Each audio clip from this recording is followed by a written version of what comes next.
Good evening. These tapes were sent to us here at IGX Broadcasting by a Doctor Chesterton. We've not been able to reach him to confirm their content or validity, so we leave that up to you to decide. Without further delay, allow me to introduce for your consideration the Black-Rock Archives.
Day number 1, audio log of Dr. Jonathan Chesterton. Today the experiment begins. We've gathered the 16 subjects and numbered them appropriately. After much discussion, we've decided to number the preferred group leader as 7 due to subconscious bias of the other subjects to choose 7 when asked to randomly select a number between 1 and 10. After settling the group into housing block 5, we decided to leave them to socialise and monitor their communications with one another. Number 9 has been showing symptoms of a nervous disposition, and we have decided to mark him out for psychological analysis when Dr. Denon gets in tomorrow. As for the rest of the subjects, they seem to be quite content to socialise and chat with one another. Topics are as follows. 12 in communication with 8 and 6. I'm going to use this money to sort out the last of the payments on my car. What about you two? 6 responds with a vague reference to a debt, and 8 talks about a holiday he is planning with his family. Number 7 is living up to expectations. After the pre-screening of the subjects, his focus seems to be on the experiment itself, leading a discussion with number 3, 10 and 13 surrounding the basis for our study. We've made a note of his immediate interest and logged it as a success for Dr. Denon to look over when he arrives tomorrow. But it would appear, at the moment at least, to confirm the original working theory that number 7 is the most likely candidate to transition into leader of the group in the following stages. However, we have been surprised before, so I'll have to keep an eye on that situation. The rest of the subjects are engaging in idle conversation about issues and media products from their time before their involvement in the programme, and this is typical responses that we would expect for the first day of the experiment.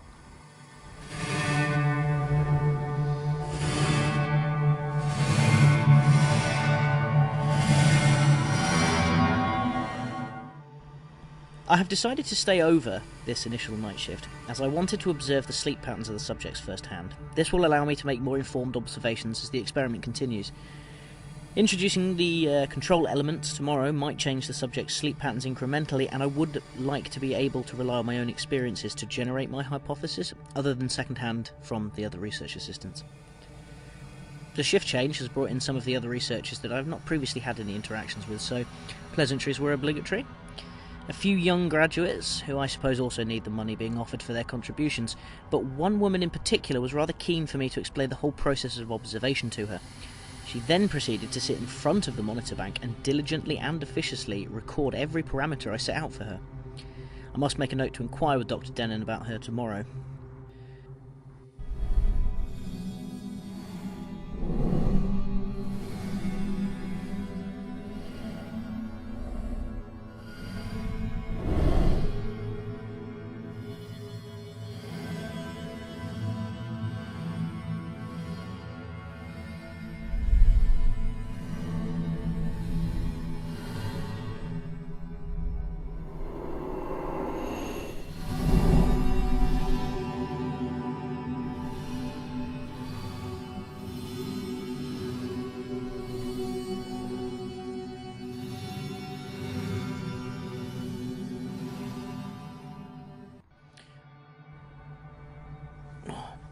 Unfortunately, Other than showing the other researchers how to use the monitoring equipment more effectively, I fear I did not need to necessarily stay for the duration of the night, as there were no real aberrations in the subject's sleep patterns.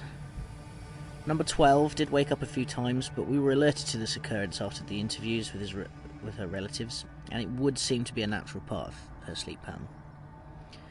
The diligent woman, who eventually introduced herself to me as Sarah, and I spent most of the evening reviewing the EEG scans and temporal fluctuations. We also created a new rota for observation, as some of the younger male researchers were beginning to tire of the experiment. And although I do understand that to them they're just in a room watching 16 people sleep in a dormitory through a bank of monitors and scanning equipment, this is a rather important task. Sarah suggested the rota to keep at least 3 of the 6 researchers focused on each monitoring station before changing places every 2 hours, to alleviate boredom. This seems to have done the trick. So I'm going to go get some sleep now, and I'll catch back up with you in the morning.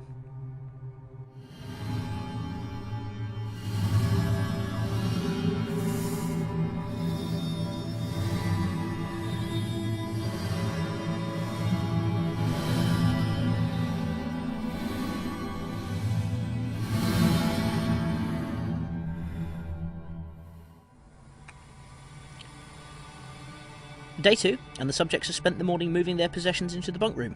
This went flawlessly as expected. The researchers have set up the second staging area ready for tonight's tasks, and it is looking pretty good if I do say so myself. After a long discussion with Dr. Denon, we have moved the hand-eye coordination tests up the schedule, allowing for numbers 9, 12 and 1 to be moved into the analysis room without fear of unsettling the other subjects. 7 continues to impress us with his natural curiosity and inventive ways of determining outside factors.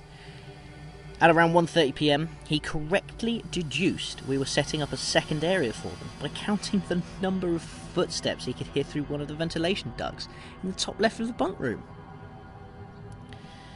He had a minimal amount of possessions to unpack, and as soon as he had, his equipment was stored neatly in his locker, he began measuring data on his surroundings, pacing the room. Let me just check my notes here. Counting the ventilation shafts, beds, chairs, lockers, and even the pillows. This caused a few strange looks from some of the other subjects, but after a conversation with 8 in earshot of the rest of the subjects, he was able to allay their fears by stating that, as none of them knew the exact reasons or methods behind the experiment, it would pay dividends to collect as much data as he could, so they could determine the reason they were there. This seems to have calmed them down somewhat, as the isolation and confined conditions were beginning to upset a few of the more fragile subjects. As previously stated, 12 was exhibiting nervous tendencies and was selected by me for psychological evaluation by Dr. Denon. Added to the list was 9 for sleep aberrations and 1 because he seems to find it difficult to socialise with the other subjects. This could, of course, just be due to social anxiety, but Dr. Denon thought it better safe than sorry. Overall, progress of both the subjects and the staging area is right on schedule and promising very good results for Group 3. By this time, in the previous 2 groups, there were already leadership challenges, but 7 seems to be holding his own, and this pleases Dr. Denon, who is going to be sitting in on this afternoon's tasks. And I heard him mention that he might stay overnight to watch the sleep patterns of the subjects. This might just give me the needed time to ask him about Sarah and some of our monitoring equipment needs, as I feel we might need some more electro-spectrogram machines. In summary, we might be onto something this time, but I wait with bated breath, signing out for Day 2.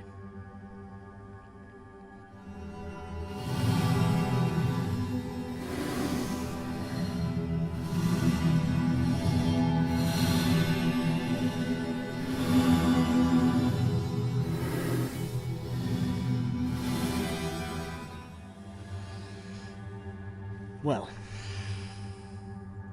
Day 3. There has been a development. I suppose I should start from the beginning. The second staging area was open to the subjects, even though a mistake with the AstroTurf almost threatened the timing.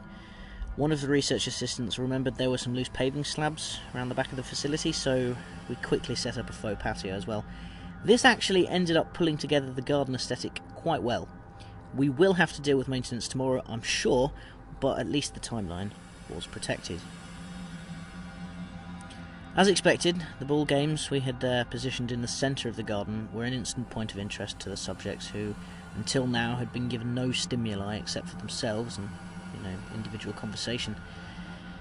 Within a few minutes, the bulk of the group had settled on cricket as their first game. This gave the opportunity to extract 12, 9 and 1 for analysis. When the numbers were displayed on the screen, mounted on the garden, the subjects were momentarily confused.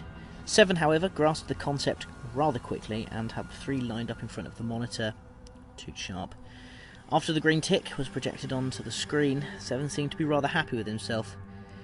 Then we threw in a few other random number groupings so that the 3 subjects did not feel as though they were being singled out.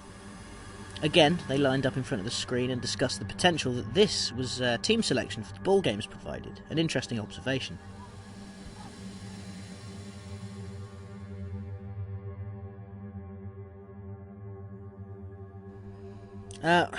When the random number groupings were finished, we indicated that 12, 9 and 1 were to enter the door marked I for interview. They did this, and the others began playing against each other in the randomly designated teams that they'd chosen for themselves. It was an interesting aspect to the experiment that we hadn't quite expected, but it gives us some interesting results. 7, however, seemed uneasy with this. He decided not to play. Rather, he decided that he would sit back and watch the events unfold. And I suspect this is because he has become increasingly concerned with the basis for our experiment. As the subject enjoyed their games, we settled into the task of assessing 12, 9 and 1. Using the mirror room, Dr. Denon entered wearing our main biohazard suit. This disturbs the subjects, and I would prefer to use a less intimidating costume to conduct the interviews, but safety comes first, I suppose. After about 40 minutes, they were deemed safe for cohabitation with the other subjects. Denon did a very good job of calming them, despite the biohazard suit. He explained it was to hide his identity, so not to corrupt the experiment's results, and that we had secured it from another section of the facility because it was not truly part of the experiment. To illustrate this, he unzipped the torso section of the suit, and this proved very effective as they calmed almost instantly. However, this was an unacceptable risk in my opinion.